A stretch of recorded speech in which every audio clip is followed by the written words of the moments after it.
Hello, everybody. Mike from Southern California again. It's Monday, April the 6th, 2020, and you're on the mic.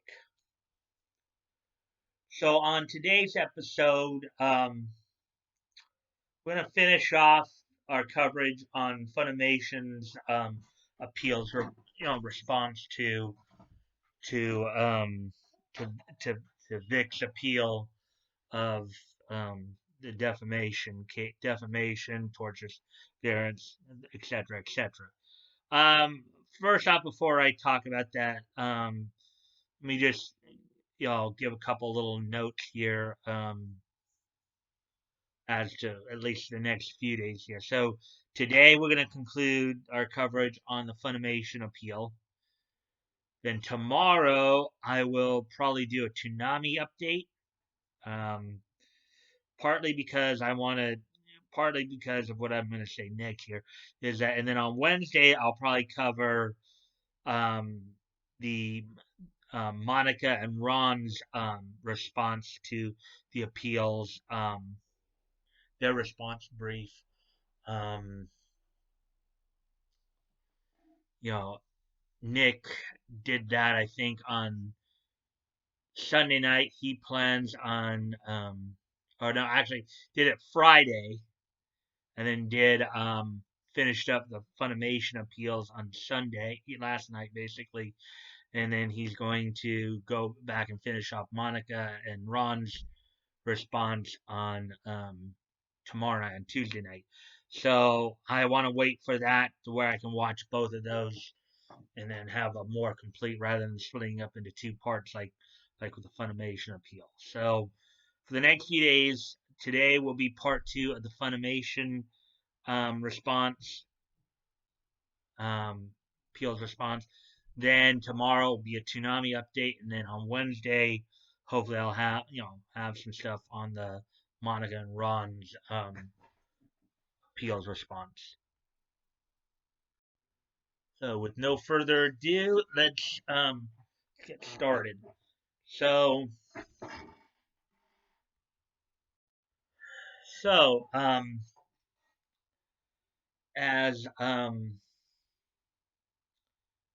we talked about, there's a lot of revisionist history and quite a bit of stuff going on, funky stuff going on with the Funimation's appeals response in part one of this. Actually, before I even get to that, there's something else that has to be addressed because Nick addressed this, um, and I reported on it, so I have to address this too.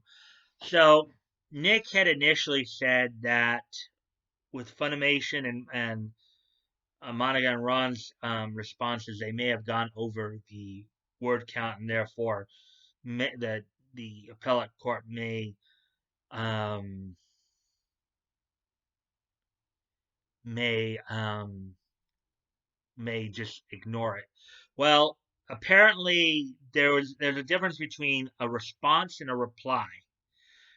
In legal parlance, a response is actually given 15,000 words, whereas the replies to those responses is given the 7,500 um, word count that was talked about. So Nick made the mistake. I, of course, went with it, and according to Nick, he just simply glossed it over and wasn't really pay attention to the actual words and stuff. So the response is 15,000. So apparently the appeals responses are fine. They will get considered, at least looked at. It's the replies that are 7,500. And Nick was suggesting that Ty may want to ask for 7,500 words each for each respondent because of all the stuff that has to be covered in them. Okay, so now with that out of the way, let's get back to the Funimation appeal. So basically, from where we left off, we had seen a lot of revisionist history, even some outright lies, and that would kind of continue. There were even some contradictions in it as well as we would continue on. Um, and just some double talk too, as I mentioned in Johnson's Johnson's response, for Jamie Markey. Um, so the first thing Nick talked about, of course, was that they were claiming that Vic was libel proof. Now, as Nick would explain, what being libel proof basically means is that your reputation is basically so bad that anything that Funimation said wasn't going to really do any damage to the damage, but that he was so libel proof that his reputation was so bad that it was not going to do damage, which is completely false. They point to like the rumors that were on the con scene over the years, plus the investigation. But when it came down to it, it did do damage. We all know it did damage. Um, so that was one of the first key points. And again, there was a lot in this second part, as Nick was covering it. I noticed just seemingly a lot of contradictions in the filings because on at one point they were arguing one thing, but then would provide evidence to the exact opposite of what they were saying. Um, they one of the points they kept trying to argue was that though that the voice actors involved are all independent contractors and not employees, and therefore they they do not represent Funimation.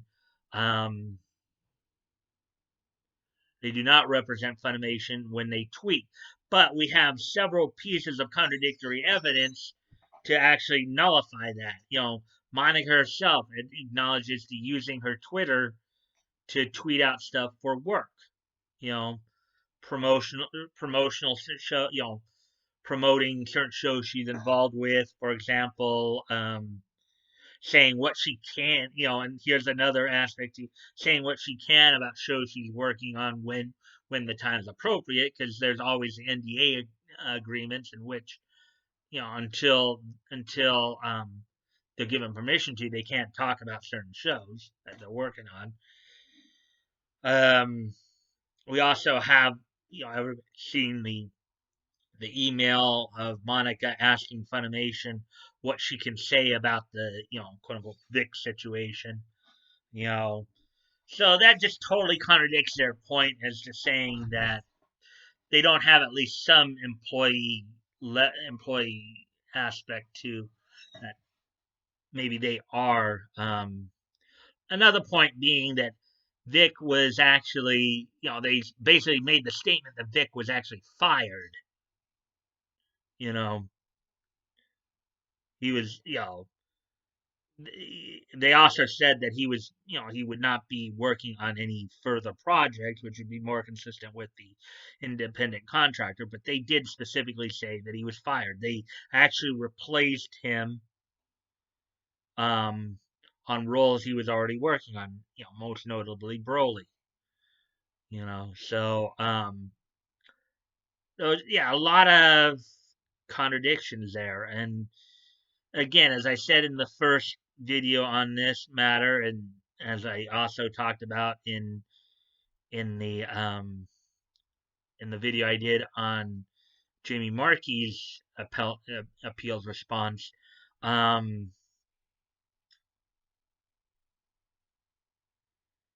the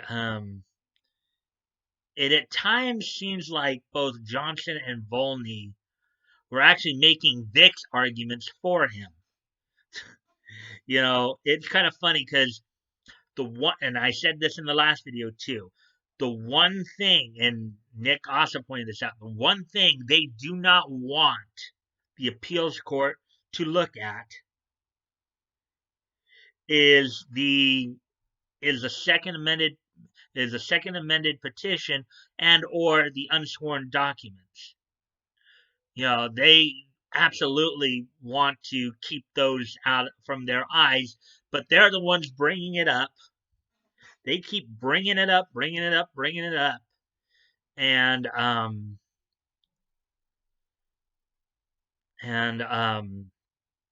And by doing so, that's just going to entice the judges to look at it. It's like you keep telling somebody, don't look at this, don't look at this, don't look at this. The first thing they do is look at it. That's, as I said in the last video, that's human nature, So they keep trying to get the judges not to look at it, yet by calling attention to it, they're it's like it's kind of counterproductive. They keep like putting this big it's like this big red neon sign that says look at this, you know. Because I think everybody involved knows that the second amended petition, the unsworn documents, unsworn declarations, those affidavits from both Chuck Huber and Chris Slaytosh are pretty damning. They're in Slaytosh's case especially because that ultimately proves Ti. That ultimately proves Ti, at least with Monica and Ron, and maybe by extension, Funimation. Because if you make the argument, if Vic's team ultimately wins on the argument that Vic, Monica, and Jamie are all employees of Funimation as opposed to independent contractors, then yes, Monica and Jamie are representing Funimation in their capacity as employees in anything and everything they're saying. You know, so let's see now.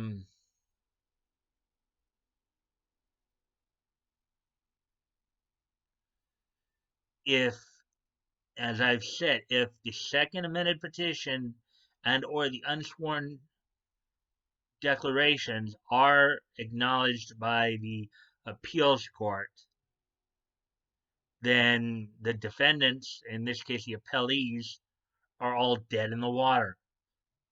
Because, there's no way any reasonably intelligent person could not look at those and say, yeah, this thing needs to move forward. Now, granted, as I said in the last video, as Nick is pointing out too, you never know what a judge is going to do. You don't know. We don't know for 100%, certainty, that these judges, will do what we think they should do. But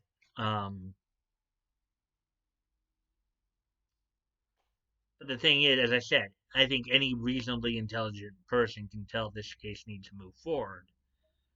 Now, you know, now obviously I don't want to be disparaging judges unnecessarily, but let's just hope they don't chop it up, as it were. So, so with that, that's I think all I can really. I mean, again, there were a number of other contradictions pointed out, like as they talk about, why they felt that the judge was right in overruling Vic's objections to Tammy Denbo's, Karen Mika's, and Scott Beretta's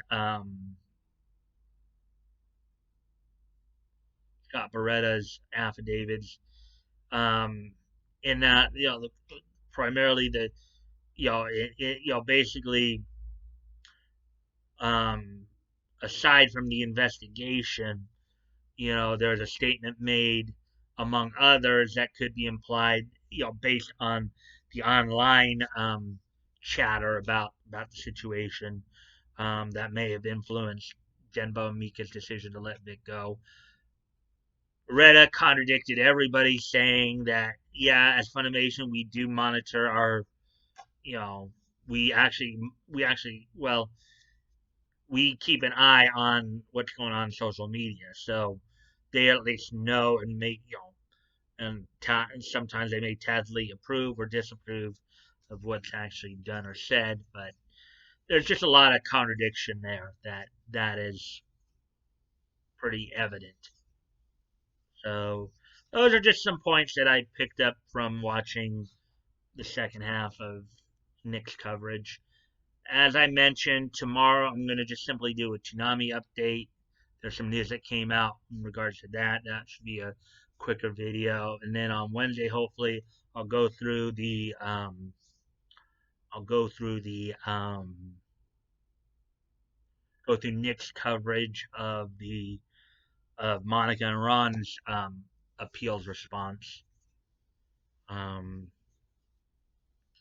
and then for Thursday and Friday, I won't know until we get to that point. Maybe there'll be some other stuff to report on. There definitely will, because I do these every day. But anyway, so in regards to that, so moving on then from there. So moving on from there, now let's get to something a little more fun, not funny, but fun. This day in Nietzsche history. So today being April the 6th. Let's see what's happened on this day.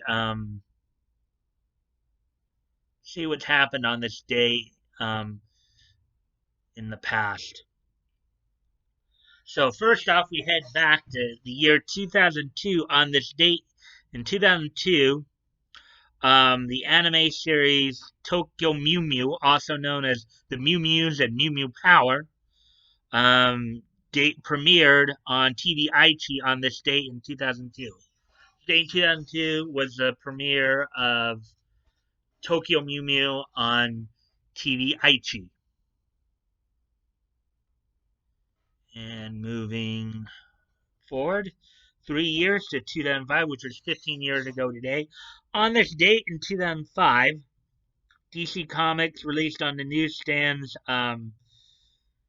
Comic Cavalcade Archives Volume 1 HC. On this date in 2005, which was a collection of stories from the old Comic Cavalcade comic from back in the back in the 40s. It basically was many of the features were Wonder Woman, the Golden Age Green Lantern, Golden Age Flash, along with like Wildcat, Hop Harrigan, Black Pirate, among others. So and Scribbly. So basically, on this date in 2005 was the release of Comic Cavalcade Archives Volume 1 HC. And 10 years later, 2015, on this date in 2015, from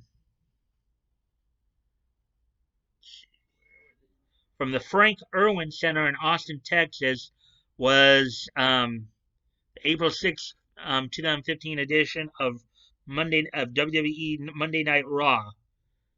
On this show, in the main event, Randy Orton would defeat Roman Reigns and Ryback in a triple threat match for the number one contendership of the WWE World Heavyweight Championship. Along with that, each of them had a preliminary match. Randy Orton would defeat Kane in the first match of the night via DQ. Ryback would beat Luke Harper in like 2 minutes 46 seconds, and then Roman Reigns would beat The Big Show. Among other news items would include John Cena retaining the WWE United States Championship from Stardust, aka Cody Rhodes, as well as Seth Rollins defeating Neville, the Lucha Dragon, Sin Cara and Kalisto defeating the New Day of Big E and Xavier Woods. So those are some of the Miz beating Damien Mizdow and Sheamus beating Mark Henry, Paige and Naomi beating the Bella Twins. So that's all that happened on this date in 2015 on the Monday Night Raw of April 6th, 2015. So with all that being said, you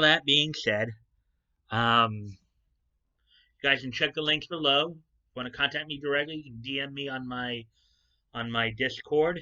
Check out the Discord and join if you'd like. I'm also promoting a bunch of different dub companies because remember, Funimation's not the only game in town, contrary to what they want you to believe. Also, I'm still promoting the GoFundMe's. As always, guys, never feel like you have to donate. you have the means to and it's on your heart to do so, please consider donating. If you've already donated, please consider donating again. And if you